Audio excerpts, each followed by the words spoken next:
Hey, what's up, everybody? This is the KMN 1971, back with another edition of my comic book collection spotlight series. I know this was supposed to be a Wolverine centric episode, but considering that today happens to fall on Batman Day, and as a Batman fan, I had to put this video out. This video is basically going to comprise of all the Batman minor keys that I pretty much forgot to show in my initial Batman comic book collection spotlight video from last year, as well as everything that I've been picking up since uploading YouTube videos from, like, say, September last year, all the way up to last week. So, yeah, I hope you all like it.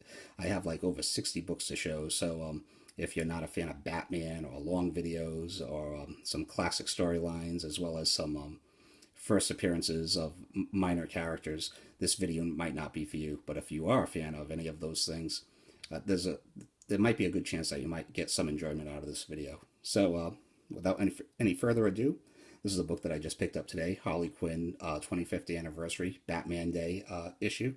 It was a freebie at my LCS, and I would love to pick up all the rest of the homage covers. I think these are pretty snazzy. Especially at the price, right?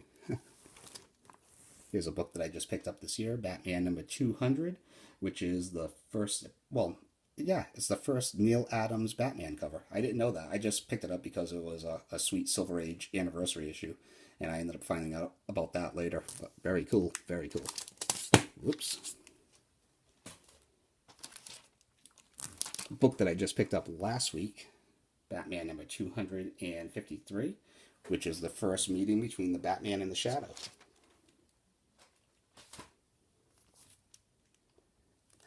Skipping ahead to Batman number 318, the first appearance of Firebug, which, as we all know, is one of Batman's most respected and infamous enemies. Just kidding.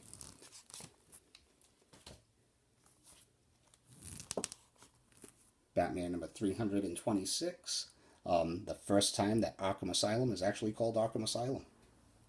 Just a little historical bat fact.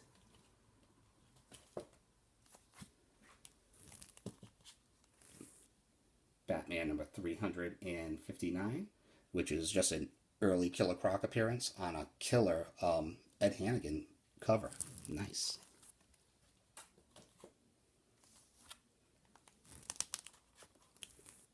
Batman number 363, which is the first appearance of Nocturna, a character I'd like to see them dust off, you know, one of these days. Another book that I just picked up this year, I'm very happy to, Batman number 386, the first appearance of the Black Mask, as well as his origin story.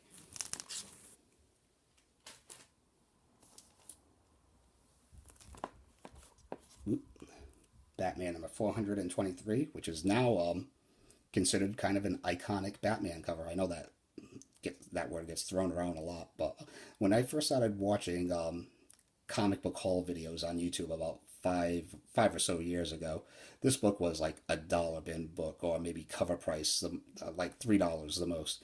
And now, I think because of the circulation of this book being shown on YouTube, as well as it just being an awesome Todd McFarlane cover, is you know, it's finally getting some respect.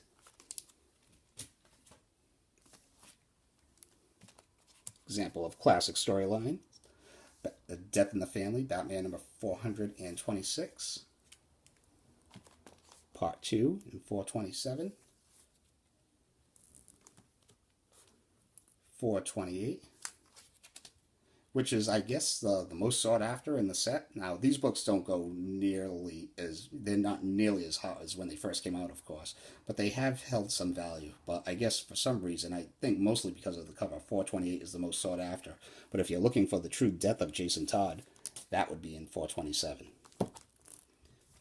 And lastly, another book that I just upgraded this year, Batman number 429, which just features an awesome Mike Mignola cover on this, and it's a tough black cover too, so nice. Oops. Jumping ahead to Batman number 515. I don't know if you can, this come up on the camera, but it's one of those embossed covers, kind of along the lines of like Solar Man of the Atom number 10. But it's also a DC Universe variant or reprint, whichever you want to call it. I'll call it a reprint because that's what it is.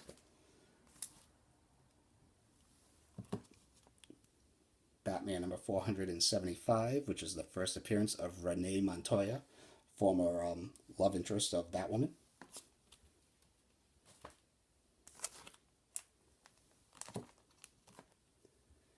Batman number 567, which is the first appearance of Cassandra Cain.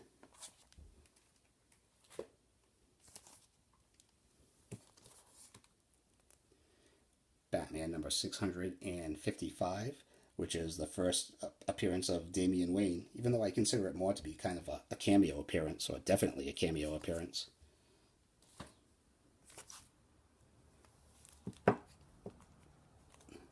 This is from Batman Volume 2, the new 52 volume, Batman number 23.1, and this is the 3D Joker cover. And this is just it is a gimmick cover, but I don't care. This is just an awesome Joker cover, which I can see holding some value as the years go on. Sweet.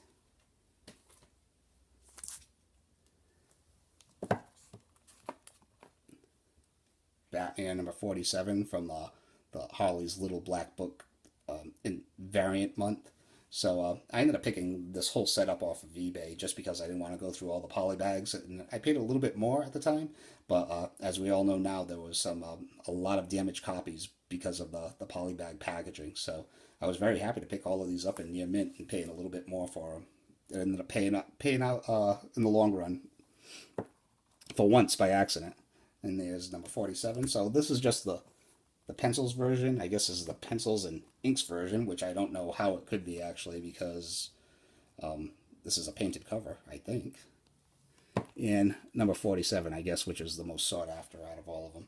And I think that is just a sweet homage, wouldn't you say?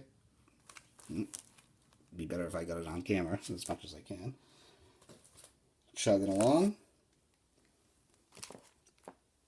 The Brave and the Bold, number 100. It's a sweet anniversary issue. As well as Brave and Bold, number 150. Books that you can find, I don't know, between the $5 and $15 range. Alright, getting into some Detective Comics now. This is a book that I just picked up probably about a month ago. Detective Comics, number 355. Just Silver Age. As I've said before, anytime that I can come across Silver Age in decent shape and at a great price, I am going to pick them up. Well, Batman Silver Age. Detective Comics number 372.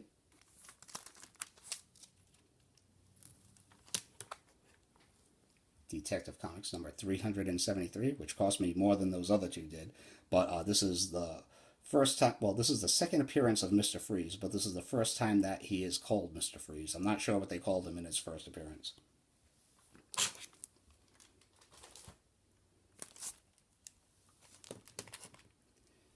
Detective Comics number 470, which is the first appearance of Silver St. Cloud, who was a love interest of Batman and even knew his secret identity. So who knows if she'll ever be back? Probably not. The 70s were a long time ago.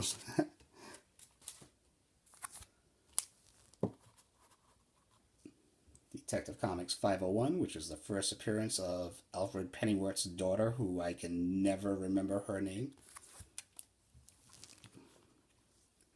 Number 510, which is the first modern appearance of the modern, I guess the first appearance of the modern Mad Hatter. 525, just another early Killer Croc appearance. 532, which is just a cool Copper Age Joker cover. And along the same lines, I guess that's why this one would be in demand also, just based on the cover. Detective Comics number 566, which is the Rogues Gallery cover. Let's make some room.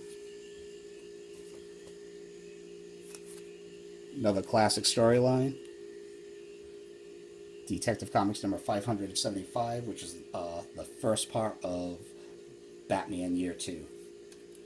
Now, this arc was a four-parter that started off with Alan Davis on art, but then with the second issue, they replaced him with, at the time, for me anyway, a complete unknown by the name of Todd McFarlane. So I was kind of disappointed because I loved Alan Davis's art, and I'm like, oh god, they replaced him with some nobody. And then, of course, I looked at the interiors, and I was blown away. I can't believe that DC let Todd McFarlane go to Marvel after this story arc. So this is a story arc that was kind of like overlooked at the time because this just came out a little while after Year 1, so it wasn't really on the same level of quality of Frank Miller's Year 1, obviously, but still a good story arc. So here's Detective Comics 576, which is part 2, 577, iconic cover, and 578. And this is a large part of why I'm still a huge Batman fan till this day. In a very short period of time, we had The Dark Knight, Year 1, The Killing Joke, A Death in the Family, Year 2, The Cult, the Arkham Asylum. I mean, there was just so much good stuff, so great. Some good nostalgia right there. Detective Comics number 648 and 647 and 648, which is the first appearance of Stephanie Brown and the first appearance of Stephanie Brown as the Spoiler. Which I've noticed those books are starting to pop up on walls around my area. Detective Comics number 583, the first appearance of the Ventriloquist.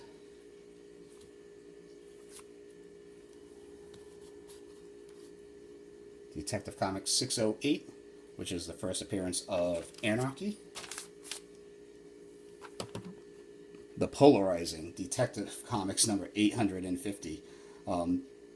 Is it the first appearance of the Gotham City Sirens? I don't know. I'll let the market decide. My own opinion, I think Gotham City Sirens number 1 is the first appearance. This is more like a prologue, I think, to Gotham City Sirens. It's definitely a piece of their origin, but I would not call this the first appearance of the Gotham City Sirens. But hey, I like that there's some value to this book now. It was just a book that I had in my long box, probably worth maybe $1 to $3 tops. And then with that Gotham City Sirens speculation started, we all know what happened.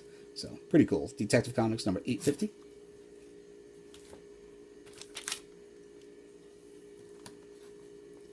Number 858, which sports this sweet Adam Hughes variant. 859, which sports this sweet Jock variant. And number 881, which is the last issue of Detective Comics Volume 1. And to finish off Detective Comics, Detective Comics number 1 from Volume 2 from the New 52 reboot. Sweet Tony Daniel cover. Alright, let's move into some Batman miscellaneous stuff. Batman and the Outsiders, number 1. This is sweet nostalgia right here. This was one of the very first issue collector's item, first issues that I ever purchased as a young lad. So I was just blown away. I could not believe that Batman was quitting the JLA. And for the longest time, this was dollar fodder, and who knows, maybe you can still find it for $1. But this is another one that is shown up in some of my shops around in my area in high grade like this for like maybe $10 on the wall. So about time. Beautiful Jim Aparo cover too.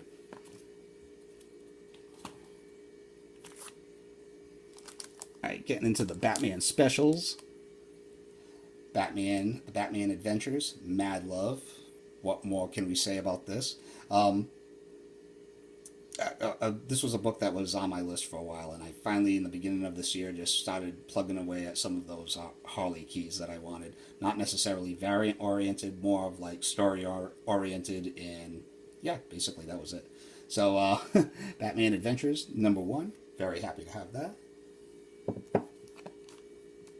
Batman and Superman Adventures, World's Finest. which is kind of like one of those prestige format specials.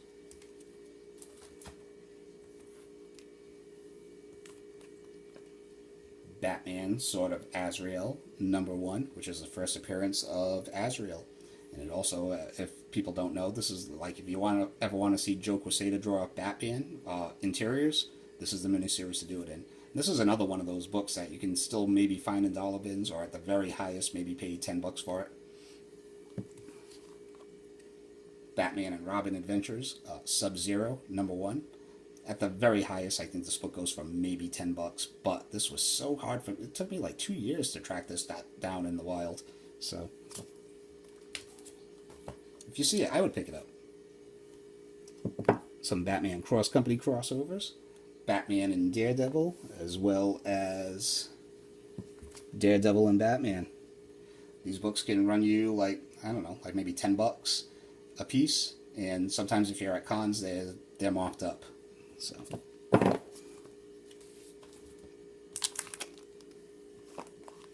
Batman in the Darkness. Now this you could probably get for like maybe $2 or $3, or at the very highest maybe a little over $10. But the thing to note for this, in my opinion, is this is the first time that I remember ever seeing David Finch draw Batman. Right. Keep chugging.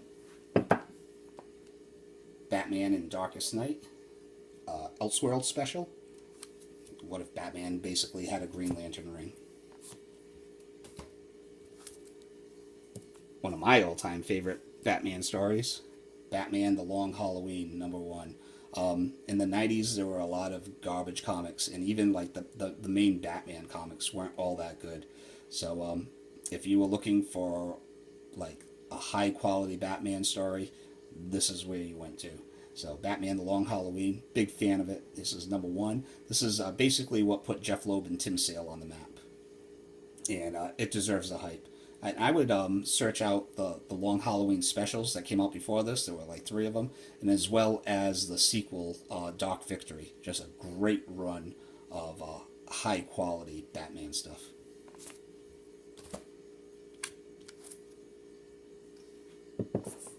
Batman and Spider-Man #1, as well as Spider-Man and Batman #1. 2 of my top 5 favorite characters in comicdom. Can't go wrong there.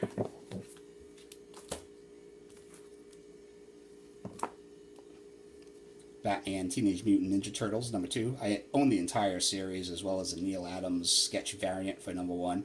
But this book was hot at one point, and this is another one that you can maybe get it for cover price now, or at the very highest, maybe a little over $10.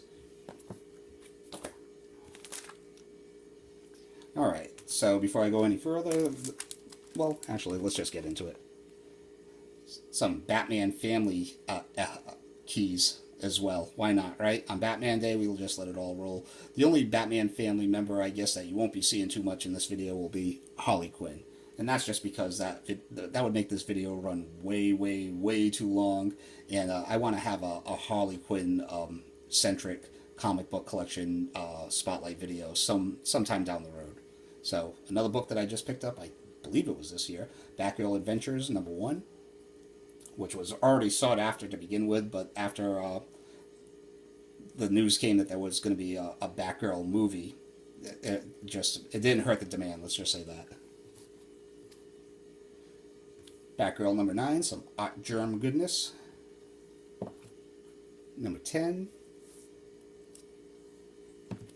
#11. Of course, no #12, but #13. Let's move those out of the way.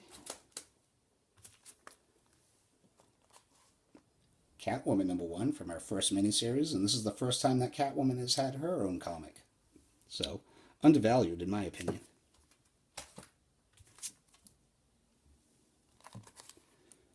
Joker's Asylum, Poison Ivy #1. Sweet, beautiful, beautiful Gilliam March cover. Crazy.